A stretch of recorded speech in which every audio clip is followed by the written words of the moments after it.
মূর্তি নদীর ধারে দেদারে জমি দখলের অভিযোগ। ঘটনাটি ঘটেছে জলপাইগুড়ির মেটেলি ব্লকের গরুমারা জাতীয় উদ্যান সংলগ্ন দক্ষিণ ধূপঝোড়া এলাকায়।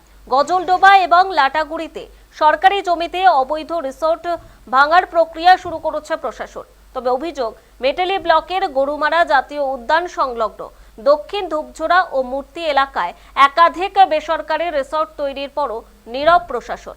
আর সময় কলকাতার ক্যামেরায় এই চিত্র তুলে ধরা হলো।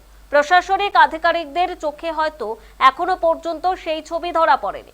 কার্যত ক্ষোভ উগরে দিচ্ছেন পরিবেশ প্রেমীরা, প্রশ্ন তুলছেন আদিবাসী নেতারাও। তবুও প্রশাসনিক আধিকারিকদের টনক নড়ছে না বলে অভিযোগ।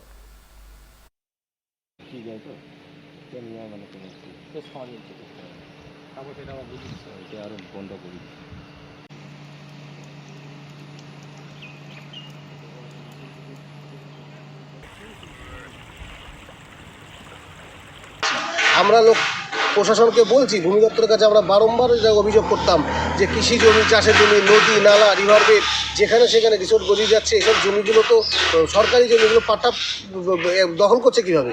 কিন্তু একটা সত্যি কথা মাননীয় মুখ্যমন্ত্রী বলে ফেলছেন যে ভূমি দপ্তরের একাংশ এর মধ্যে জড়িত। আর এটা বাস্তব সত্যি, তারা জড়িত না থাকলে পরে আজকে এই জমি মাফিয়ারা কী করে এত সরকারি জমি, নদীর বেড, আজকে গরুমারা জাতীয় উদ্যানের পাশে যেখান দিয়ে জাতীয় উদ্যান বয়ে গেছে ওখানে রিসোর্ট করে হাজার হাজার, প্রায় 70-80টা রিসোর্ট ওখানে হয়েছে। হাজার হাজার বিঘার পর বিঘার জমি তারা দখল করে খুঁটি করে রেখেছে। সেসব জায়গায় প্রশাসন এখনও পৌঁছায়নি। খালি এক গজলডোবা লাটাগুড়িতে দুটো রিসোর্ট ভাঙলে কি সরকারি জমি উদ্ধার হয়ে যাবে? ধূপঝোড়া মূর্তিতে যে রিসোর্টগুলো তৈরি হয়েছে নদীর বেডের উপরে একদম, গিয়ে প্রশাসন সেখানে দেখুক, সেখানে তো পদক্ষেপ করছে না। মাননীয় মুখ্যমন্ত্রীর কাছে হাত জোড় করে আমার রিকোয়েস্ট আছেন, আপনি পঞ্চম তফসিল যেটা 5th শিডিউলের যেটা টিএসসি বোর্ড আছে, ট্রাইবাল অ্যাডভাইজারি কাউন্সিল, আপনি ওখানকার চেয়ারপারসন।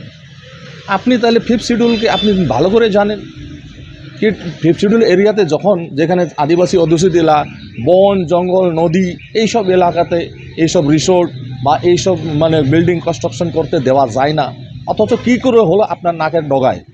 এটা তো আপনাকে দেখতে হবে। আমরা তো বারবার বলেছি, আমরা অভিযোগ করছি। আজকে ডুয়ার্সে বারবার বহু আন্দোলন হয়েছে, আজকে থেকে না 2008 থেকে জঙ্গল জমিন বাঁচানোর জন্য আমরা তো সবসময় লড়াই করে আসছি, আর আজও আছি। আমরা এই নিয়ে বহুবার আওয়াজ করেছি, কিন্তু কি কারণে এখন ওনাদের মানে বিচার পাচ্ছে না মানুষ, আর এইসব প্রাকৃতিককে ধ্বংস করছে। এই ধ্বংসর কিন্তু পরিণাম সবাইকে ভুগতে হবে। আমি তো সদে জয়েন করেছি, এখন খুব বেশি আমার এই ব্লকের ব্যাপারে এখনও আইডিয়া হয়ে ওঠেনি। আমাদের অফিসের সার্ভেগুলো হচ্ছে, মানে সরকারি জমিগুলো আইডেন্টিফিকেশনের কাজগুলো চলছে। এখন ওই রিপোর্টগুলো আমরা পাঠাচ্ছি, তারপরে আমাদের যেরকম ডাইরেকশন দেওয়া হবে আমাদের অথরিটির কাছ থেকে, সেই রকমই আমরা কাজগুলো করব। বলছি, এই দক্ষিণ ধূপঝোড়া মূর্তি এবং মেটলি এলাকার বেশ কিছু নদীর ধার দিয়ে রিসোর্ট তৈরি হয়েছে বলে পরিবেশ প্রেমীরা অভিযোগ তুলেছে এবং সরকারি জায়গা বেদখলের অভিযোগ করেছে। কি বলবেন এই যে এই সমস্ত জায়গাগুলোতে এই যে খাস জমি বিশেষ করে দখলের অভিযোগ? দেখেন, আমাদের কাছে তো সেরকম কোনো অভিযোগ এখনো পর্যন্ত আসেনি, ঠিক আছে। এবারে আমাদের কাছে যে অভিযোগগুলো এসছে আমরা সেগুলোকে অবশ্যই সরকারিভাবে যেটা পদক্ষেপ নেওয়া সেটা আমরা নেব, এবং একটা অভিযান শুরুও হয়েছে।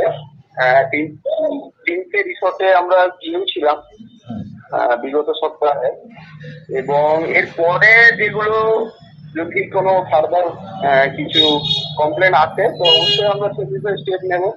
বলছি, আপনারা কি, আমাদের কাছে সেরকম কোনো খবর নেই।